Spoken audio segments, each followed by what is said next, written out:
మన నగరాలు పట్టణాలు ప్రగతి బాట పట్టాలంటే బీజేపీని గెలిపించండి. కేంద్ర ప్రభుత్వ సహకారంతో మున్సిపాలిటీలు, కార్పొరేషన్ల సమగ్రాభివృద్ధి. ఇది తెలంగాణ ప్రజలకు మోదీ గ్యారంటీ. కమలం గుర్తుకే మన vote. Save Telangana. Vote for BJP. ఎంత పోకట ఉన్నది. ప్రపంచంలోనే మనం నెంబర్ 1 కావాలంటే మనం ఎట్లా పైసలు సంపాదించాలి, ఎట్లా దాయాలి, ఎట్లా ఖర్చు పెట్టాలి అని చెప్పే మంత్రి, పైసల మంత్రి ఉంటారు కదా ఒకరు. ఆ పైసల మంత్రిని ఫస్ట్ మహిళను చేసిందే నరేంద్ర మోడీ గారు. అది పెద్ద మంత్రి పదవి. మోడీ గారి తర్వాత అత్యంత పెద్ద మంత్రి పదవి అదే. బడ్జెట్ అవుతుంది కదా నిర్మలమ్మ మేడం. నిర్మల మేడం చూసిరా ఎప్పుడన్నా? నిర్మల మేడం కూడా తెలియకపోయా మీ జమ్మికుంటోళ్ళు సల్లగుండా తెలియాలి. నిర్మలా సీతారామన్ గారు అంటే మన ఆర్థిక శాఖ మంత్రి గారు. ఆమె మన తెలుగు, ఆమె మన తెలుగు కోడలు, ఆంధ్రప్రదేశ్ కోడలు. ఆమె టీవీలో వస్తుందట. ఒక అక్క ఫుల్ ఫాస్ట్ ఉన్నది. ఆ అక్కకి నేనేరికే, నిర్మలకి ఎరికే. తర్వాత అందరు నాతో సెల్ఫీ దిగుతారు, నేను ఆ అక్కతో దిగుతా తర్వాత సెల్ఫీ. అయితే అదొక్కటే కాదు, నిర్మల మేడంకి ఒక బాధ్యత అప్పచెప్తే 11 సంవత్సరాల నుంచి నిర్మల మేడం ఏం చేసింది ఎరికేనా? కాంగ్రెస్ పార్టీ వాళ్ళు అధికారంలో ఉండగా మన దేశంలో ఇప్పుడు ఊళ్ళల్లో కదా అప్పలపాలై దివాలు తీసినోడు ఉంటాడు చూసిండ్రా, మన భారతదేశం కూడా గట్లుండే. ఎప్పుడెప్పుడు ఐపీ పెడతారా అన్నట్టు కాంగ్రెస్ పార్టీ అధికారంలో ఉన్నప్పుడు.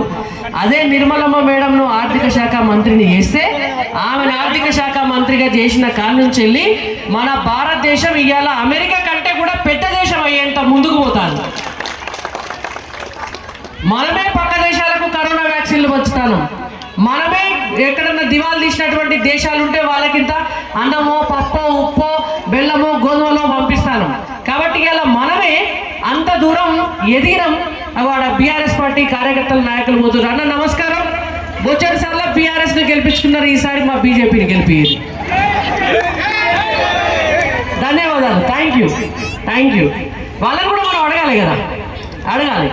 అయితే అట్లా అంత మంచిగా చేసింది కాబట్టికే మా అక్క చెల్లెళ్ళందరికీ కూడా, ఇక్కడ మహిళలు ఎక్కువ ఉన్నారు కాబట్టి ఈ ముచ్చిన మొదలు చెప్తాను నేను. మా అక్క చెల్లెళ్ళందరికీ వీళ్ళు ఇండ్లల్లో ఉండు, వాటిగానే ఇంట్లో పని చేసుకున్నాడు కాదు, వీళ్ళకు ఒక అవకాశం ఇస్తే అద్భుతంగా చేస్తారని చెప్పి ఎమ్మెల్యేలు, ఎంపీలు, ఎమ్మెల్సీలు, మంత్రులు, ముఖ్యమంత్రులు, ప్రధానమంత్రి పోస్టు, రాష్ట్రపతి పోస్టు కూడా 100 సీట్లుంటల్లా 33 మా అక్క చెల్లెళ్ళకే ఇవ్వాలి అని చెప్పి 33% రిజర్వేషన్ తీసుకొచ్చింది. ఎవరికైనా రేపు పొద్దుగాల మీరు జమ్మికుంటా కూడా మహిళా రిజర్వేషన్ అయితే మీకు మహిళా ఎమ్మెల్యే వస్తుంది కావచ్చు. మరి దీనికి మోడీ గారికి గట్టిగా సపోర్ట్లు కొట్టాలా వద్దా? మనల్లో ఎవరన్నా బాగా హుషారుండి ఎవరన్నా బయటికి పోయి పని చేయాలి, బయటికి పోయి రాజకీయం చేయాలి అనగానే మొగోళ్ళు అంటారు కదా, నీకేం తెలుస్తుంది, నువ్వెందుకు పోవాలి, సపరేట్ ఇంట్లుండా రాదు అంటారు కదా. ఇక ఇప్పటి నుంచి చెల్లయ్య అట్లా మీరందరూ చెప్పాలి. మా పెద్దన్న మోడన్న ఉన్నాడు, ఏంది నువ్వే ఉండు ఇంట్లో, నువ్వు తిరుగుతాకి ఒక్క ఊళ్ళో తిరుగుతావు కావచ్చు, మేము నియోజకవర్గంలో తిరుగుతాం, రాష్ట్రంలో తిరుగుతాం, దేశంలో కూడా తిరుగుతామని చెప్పాలి. చెప్తారా? మరి మోడీ గారికి థ్యాంక్స్ చెప్పాలా వద్దా? మనం చెప్పాలి కదా. మరొకసారి మోడీ గారికి థ్యాంక్స్ చెప్పాలంటే గట్టిగా సపోర్ట్లు ఒకటే కాదు, ఓటు కూడా వేయాలి.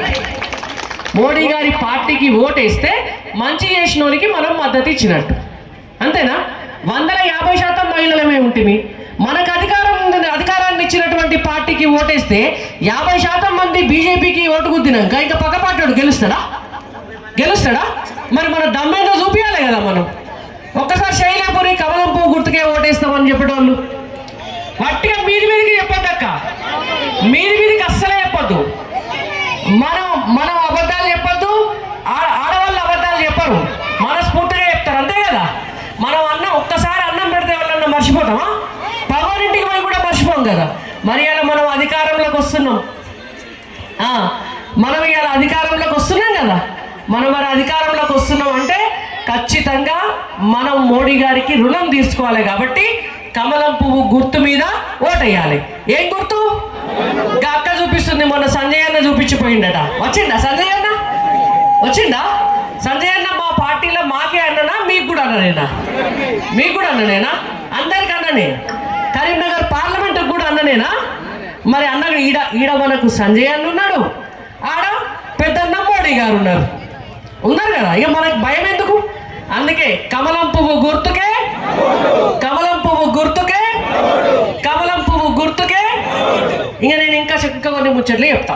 ఇప్పుడు చెప్పినా కదా, మనకు అధికారం ఇచ్చింది మోడీ గారు, వచ్చే ఎన్నికల నుంచి మనకే సీట్లు, వద్దంటే మనకే సీట్లు. ఇక ఇంకొక ముచ్చట చెప్తా. మోడీ గారు ప్రధానమంత్రి కాగానే ఫస్ట్ ఎర్రవల్లి, మన ఇక్కడ ఎర్రకోట, నాకు ఎర్రవల్లి కేసీఆర్ గురించి మాట్లాడి ఎర్రవల్లి యాదకొస్తుంది. ఎర్రకోట మీద నిలబడి ఒక ముచ్చట చెప్పిండు. నేను గుజరాత్ ముఖ్యమంత్రిగా 20 సంవత్సరాలున్నా, ఇవాళ భారతదేశానికి ప్రధానమంత్రి అవుతున్నా, ఏదన్నా ఎక్కడన్నా భారతదేశంలో ఎక్కడికన్నా పోనీయండి, నేను కారు వేసుకొని పోయేటప్పుడు, ప్రయాణం చేసేటప్పుడు పొద్దుగాల 4 గంటలకు నుంచి 6 గంటల దాకా ఊళ్ళ మధ్యలోకి వెళ్ళి నా కారు, మా పైలట్ వాహనాలు పోతే ఆ లైట్ల వెలుక్కు ఎంతోమంది మహిళలు బయటికి పోయిన వాళ్ళు లేచి నిలబడతాండ్రు, నాకు చాలా బాధ అవుతుంది అని చెప్పిండు. మా భారతీయ జనతా పార్టీ మహిళలను అక్క చెల్లెల లెక్క, తల్లుల లెక్క భావిస్తుంది. మరి అలా నేను దేశ ప్రధానినైనాక మాకు ఒక్కసారి పూర్తి అధికారంతో, మాకు అధికారం వచ్చిన తర్వాత బలంతో మేము మా అక్క చెల్లెల గౌరవం కాపాడకపోతే ఈ దేశ గౌరవాన్ని ఏం కాపాడతాము? అందుకని చెప్పే మా ఒక్క అక్క, ఒక్క చెల్లె కూడా ఏ ఊళ్ళే కూడా ఈ భారతదేశంలో చెంబు పట్టుకొని బయటికి పోవద్దు, ఇవాళ బట్టడ్డం కట్టుకొని స్నానం చేయొద్దు బాత్రూమ్లు లేకుండా అని చెప్పి 12,000 రూపాయలు ఏ ఇంట్లో కూడా టాయిలెట్ లేకపోయినా అది మా ప్రభుత్వమే ఇస్తుంది, మేమే ఇస్తాము. బాజాప్తా మొత్తం భారతదేశంలో మా అక్క చెల్లెళ్ళందరికీ కూడా ఫస్ట్ బాత్రూమ్లు కట్టించుడే నా బాధ్యత అని చెప్పిండు, చేసిండు. అదెంత ముఖ్యమైనటువంటి విషయం, అదెంత ముఖ్యమైనటువంటి విషయం. అదొకటే కాదు, నేను ఇంకొక ముచ్చట కూడా మీకు చెప్తా, చాలా మందికి తెలియదు.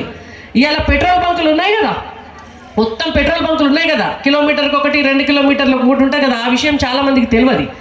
మొత్తం ప్రయాణం చేసేటప్పుడు కూడా ఒక బస్ స్టాండ్కి వెళ్ళి ఇంకో బస్ ఎక్కి ఇంకో బస్ స్టాండ్కి పోయినా, ఆటో ఎక్కిపోయినా, మన సొంత కార్లల్లో పోయినా, నడుచుకుంటూ పోయినా, ఎట్లయినా ప్రయాణం చేసేటప్పుడు పోతే కూలి పనికో 4 పనికో పోయినా కూడా మళ్ళీ ఇంటికి వచ్చేదాకా కూడా మహిళలు ఇబ్బంది పడతారని చెప్పి పెట్రోల్ బంకులల్లో ఖచ్చితంగా బాత్రూమ్లు ఉండాలి అని చెప్పి ఆ పెట్రోల్ బంకులను కూడా పొద్దుగాల 7 గంటలకు వాటిని క్లీన్ చేసి మినిస్ట్రీ వెబ్సైట్ అనేది ఉంటుంది, మంత్రిత్వ శాఖ వెబ్సైటు, దాంట్లో ఫోటోలు పెట్టాలి, మహిళలు ఎవరైనా కూడా వచ్చి అవి వాడుకోవచ్చు అని చెప్పి ఒక అవకాశాన్ని కల్పించి చెప్పుకోలేని బాధకు ఒక పరిష్కారాన్ని చూపించినటువంటి వ్యక్తి నరేంద్ర మోడీ గారు. ఎంత మంచి మనసు ఉంటే అట్లా ఆలోచిస్తారు. వాళ్ళతో నాకేందయ్యా అనుకుంటే అనేటోళ్ళు ఎవరు, కొనేటోళ్ళు ఎవరు, తిట్టేటోళ్ళు ఎవరు? అదొక్కటే చేసిండా? ఇక్కడ ఉచిత గ్యాస్ కనెక్షన్లు తీసుకున్న వాళ్ళు ఎవరు, ఎంతమంది ఉన్నారక్క? చేతులు ఎత్తురి. ఉచిత గ్యాస్ కనెక్షన్లు బొచ్చాడు మంది ఉన్నారు. అంతకుముందు మోడీ గారి ప్రభుత్వం రాకముందు కట్టెల పొయ్యి మీద వండుకునేటోళ్లకు, కట్టెల పొయ్యి మీద వంట చేసుకుంటే ఆడవాళ్ళ ఆరోగ్యం ఖరాబ్ అవుతుంది, లంగ్ క్యాన్సర్లు వస్తాయి, దగ్గు దమ్ముతోటి వాళ్ళు పాపం గోసపడతాండ్రు అని చెప్పి వాళ్ళ 3,000 4,000 రూపాయలు పెట్టి గ్యాస్ కనెక్షన్ తీసుకోలేరు అని చెప్పి మీ అందరికీ కూడా ఉచిత గ్యాస్ కనెక్షన్ ఇచ్చి ఈ రోజు వరకు కూడా ఉజ్వల స్కీమ్ కింద కనెక్షన్ తీసుకున్న వాళ్ళకు 200 రూపాయల సబ్సిడీ ఇస్తున్నటువంటి ప్రభుత్వం భారతీయ జనతా పార్టీ ప్రభుత్వం. గా ఒక్కటే ఉందయ్యా, మీకు ఊళ్ళల్లో శ్మశాన వాటికలు కడితే వాటికి 10 లక్షలు బీజేపీ ఇస్తుంది, మీ ఊళ్ళల్లో రైతు వేదికలు కడితే వాటికి 12 లక్షలు బీజేపీ ఇస్తుంది, మీ ఊళ్ళల్లో హరితహారం చెట్లు పెడితే వాటికి నీళ్లు పోసేటందుకు రోజుకొక చెట్టుకు ₹1 కూడా బీజేపీ ప్రభుత్వమే ఇస్తుంది, మీకు నర్సరీలు పెంచితే దానికి 2.5 లక్షల రూపాయలు బీజేపీ ఇస్తుంది, పల్లె ప్రకృతి వనాలు పెంచితే వాటికి 2 లక్షల రూపాయలు బీజేపీ ఇచ్చిన పైసలే. మీకు ఇట్లా